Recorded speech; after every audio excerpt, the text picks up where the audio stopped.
네, 어벤져 전략회의 5월 22일 수요일 순서 진행하겠습니다.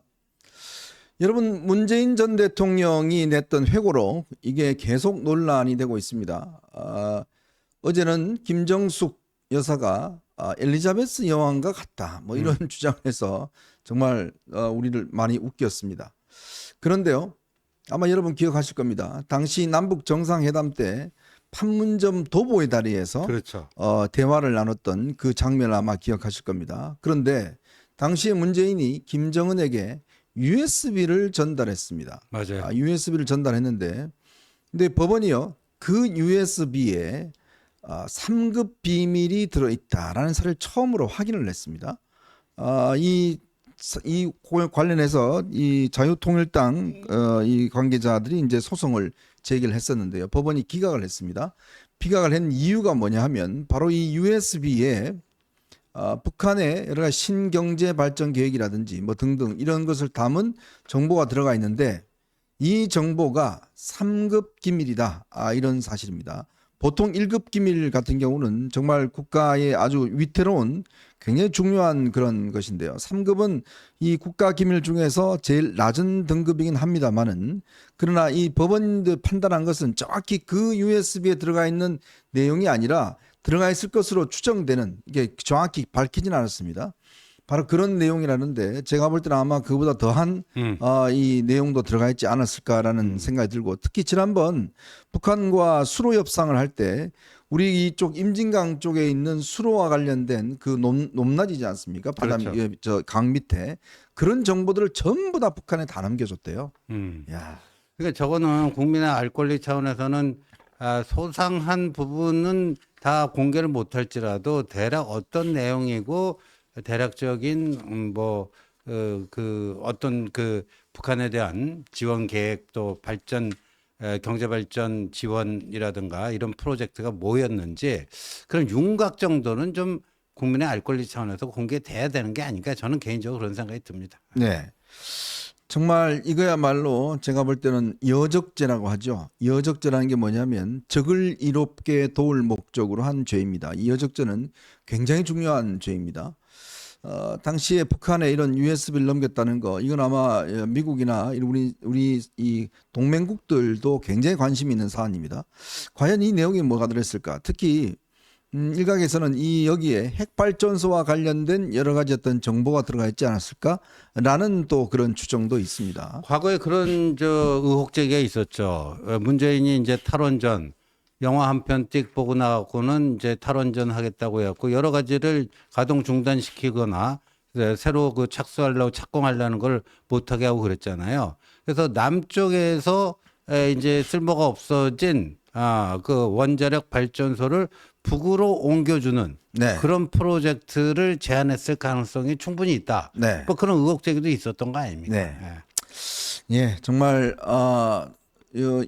이번 회고록 자체 내용을 보면 정말 이런 사람이 우리 대통령으로서 5년 동안 통치를 했구나라는 생각이 들 정도로 정말 아찔아찔한 순간이 한두 번이 아니었습니다. 정말 참 이번에 보면 이 문재인이라는 사람이 가지고 있는 생각이 얼마나 위험하고, 이런 집단이 가지고 있었던 이런 여러 가지 어떤 외교 정책이라는 게 정말 나라를 팔아먹을 뻔했다라는 그런 정말 걱정들이 많이 드는 대목이 같습니다. 뽀젓이 이거를 자기가 뭘 한 성과처럼 냈다는 것 자체 정말 기가 막힙니다. 자, 그리고요, 최상병 특검법이 재의결이 오는 28일 날 본회의에서 있을 것으로 예상이 됩니다. 오늘 김진표 국회의장이 더 이상 추가적인 합의가 없으면 28일 날 상정하겠다 이렇게 밝혔는데요.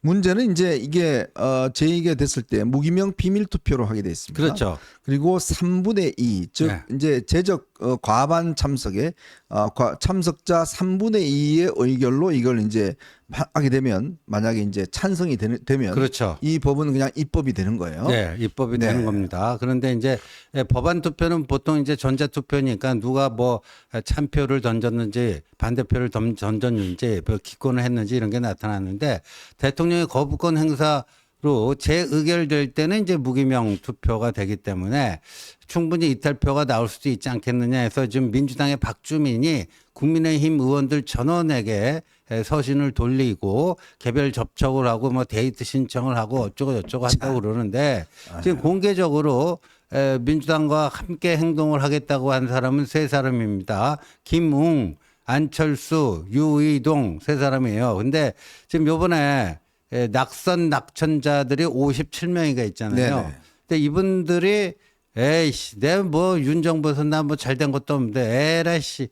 그리고 저게 말이죠. 불출석 하는 것도 민주당 도와주는 거거든요. 그렇죠. 재적이 이제 줄어드니까. 그러니까 이 분모 모수가 줄어들다 보니까 민주당이 저거 이제 재결로 통과시키는데 도움을 주는 거거든요.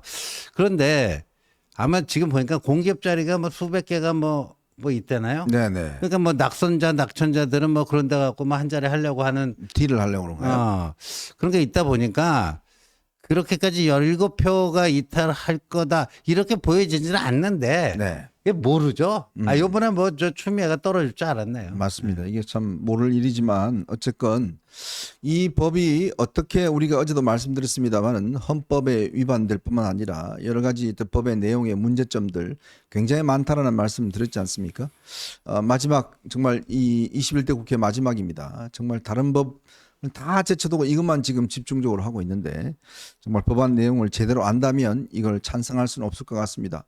우리가 똑똑히 기억하겠습니다. 안철수, 유이동, 김웅, 뭐 김웅이야 뭐 참 그런 거 보면요, 참 사람을 잘 뽑아야 돼요. 네, 그죠? 그죠. 두고 이게 문제를 일으키니까 자기밖에 모르고 어떤 조직이나 이렇게 튀는 사람들 있잖아요. 해놔놓으면 결국 나중에 다 이게 문제가 됩니다. 이게 뭐 튄다는 게 제가 좋은 방향으로 예를 들어서 뭐 이거가 아니라 굉장히 그러니까 자기만의 세계, 그다음에 또 자기만의 어떤 이 주장들, 그리고 또 당이라는 거는 한편의 조직입니다. 이 조직의 어떤 논리나 이런 것들을 전혀 뭐 개의치 않는 사람들, 또 4년 내내 사실 지역구 관리도 안 하고 했던 사람들, 뭐 이런 사람들인데 대부분 또 보니까 또 유승민계가 많군요. 그렇죠. 뭐 그런 것 같습니다. 김웅, 유이동, 유승민계죠. 네. 더군다나 유이동 의원은 정책위원장 한 분 아닌가요? 그런데요. 네? 예. 그런데 저런 얘기를 하고 있고 뭐 유이동 의원이 어디선가 그 인터뷰를 하면서요. 유승민 이 전당대회 출마할 가능성이 60에서 70%다. 네네. 뭐 이런 얘기도 했더라고요. 네. 그러면서 한동훈은 안 나오는 게 좋지 않겠냐. 뭐 그 출마야 뭐 자유죠. 한번 예. 나와보라고 그러십시오. 뭐 나오면 뭐 결과야 뭐 뻔한 거 아니겠습니까? 자, 그리고요, 요즘 어제 한동훈 위원장이나 뭐 이제 이 나경원 당선인이 지적을 했지만 정부 정책이 정말 이게 국민들이 오락가락하는 측면이 있는 것 같습니다. KC 인증 마크도 그렇고 지금 이번에 65세 이상 고령자들에 대해서 조건부 운전면허를 발급해 주겠다. 이런 걸 이야기를 했다가 또 이게 한전 위원장이 지적을 했지 않습니까? 그렇죠. 그랬더니 바로 이제 여기서 고령자를 빼버렸습니다. 그러니까 일반적인 모든 사람들이 다 적용이 된다 뭐 이런 식이었는데, 그러니까 정책을 한번 발표할 때 좀 이게 신중하게 좀 발표를 했으면 좋겠어요. 그러니까요. 예, 모든 고령자들이 잠재적인 어떤 운전 사고를 낼 사람이 아니지 않습니까? 그렇죠. 그죠? 요즘 예. 65세면 사실은 뭐 아주 쨍쨍하지 않습니까? 그러니까 65세 이상도 진짜 이 생물학 이 호적상의 나이하고 이 뭔가 건강 테스트를 해봐갖고 실제 그 건강 나이하고는 상당히 차이가 나는 거 아닙니까? 그러니까 65세 고령자라 할지라도요. 그 사람의 건강 상태나 이거에 따라서 천차만별이에요. 네. 근데 뭐 요번에 보니까 뭐 어떻게 될 경우는 다 뭐 제한을 하고 뭐 야간 주행 못 하도록 하고 뭐 어쩌고 저쩌고 너무 그렇게 일률적으로 하니까 그러니까 그 케이스 인증 마크 없는 거는 이제 수행 못 하게 한다고 똑같은 적이에요. 네. 참 이게 보면요, 지금 이 공무원들이 생각을 안 하는 것 같아요. 그냥 아유 뭐 될 대로 되라라고 하는 게 있는 것 같습니다. 이게 지금 총선 고치고 난 다음에 공직 사회가 정말 움직이지 않는 데다가 오히려 그냥 정책할 때라도 그냥 뭐 캐스라 세라 뭐 될 대로 되라 뭐 이런 식의 지금 정책을 하고 있는데 이거 좀 공직 사회에 철저하게 좀 다잡아야 될 것 같습니다. 이번에 보면 세종에서 표가 정말 국민의힘이 참패를 했지 않습니까? 그렇죠. 그 이유를 보면 이게 뭔가 공직 사회가 지금 간단치 않다, 움직임 자체가. 공직 사회가 이게 지금 움직임들이 정부에 상당히 좀 반대를 많이 하고 있는 게 아닌가 이런 생각이 드는데 요거 한번 다시 정부가 좀 다 잡아야 될 것 같습니다. 자, 그리고 김호중 씨, 그 가수 김호중이 이제 경찰 수사를 받았는데요. 김호중에 대해서 아마 구속영장을 신청한다고 합니다. 신청하는데 참 저는 이번 걸 보면요. 그러니까 정치권에서 벌어지고 있는 모든 문제를 압축시켜 놓고 있는 것 같아요. 이게 김호중이 제가 봤을 때 이재명을 벤치마킹한 것 같아요. 예, 그 강성 팬덤, 김호중 그 강성 팬덤도 개딸하고 뭐 50보 100보던데요. 네. 예, 뭐 이렇게 매스컴이 악마화, 김호중을 악마화 시키고 있다. 가짜 뉴스에 속지 말자. 뭐 하면서 우리 그 호중님은 언제나 뭐 그 정의롭고 옳고 뭐 그런 것처럼 말이죠. 네. 그리고 김호중 측도 그런 강성 팬덤에 기대해서 그냥 쌩까고 거짓말하고 증거 인멸하고 공연까지 한다는 거 아닙니까? 예. 그 증거 조작까지 하고요. 예, 위증 교사까지 하고요.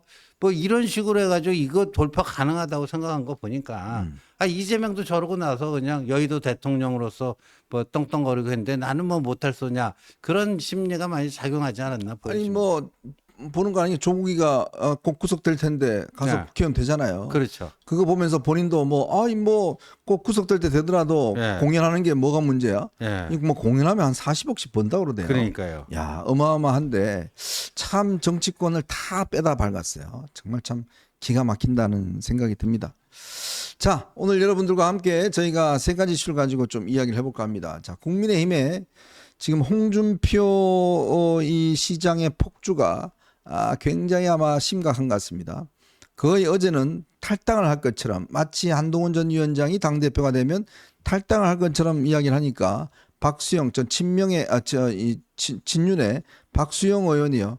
오히려 더 빨리 나가라. 이렇게 이야기를 하니까 오늘은요. 내가 언제 나간다고 그랬냐? 좀 제대로 읽어라. 이렇게 이야기를 했습니다. 참 이 홍준표 시장이 글쎄요. 이게 참 마음이 왔다 갔다 하시는 것 같습니다. 아침 다르고 점심 다르고 저녁 다르고 아주 왔다 갔다 하는 것 같아요. 자, 요 이야기 한번 여러분과 해보고요. 어제 말입니다. 이 재판 이화영 재판 보석 관련된 재판에서 아주 희한한 장면이 연출됐습니다. 아니 변호사라는 사람이요. 이화영에 대한 재판하는데 이화영이 유죄면 이재명도 유죄예요. 이러면서 재판부 그거 저 자료도 제대로 읽어보지도 않고 이거 지금 선고할 수 있습니까? 야, 정말 저는 변호사가요 재판부를 이렇게 공개적으로 겁박하는 경우는 처음 봤습니다. 야, 참 희한한 일이 벌어지고 있는 것 같습니다. 이 이야기와 함께 지금 민주당 내에서 하여튼 개딸 중심당으로 가겠다는 방침이 정해졌지 않습니까? 그런데요, 조금 전에 민주당의 노원에 김성환 의원이라고 있습니다. 네. 바로 이 친명이에요. 근데 본인이 페이스북에다가 뭐라고 이야기를 썼냐면 나는 우원식을 찍었습니다. 라고 처음으로 공개적으로 입장을 밝혔습니다. 네. 커밍아웃 했대요. 더군다나 이 사람이 친명이에요.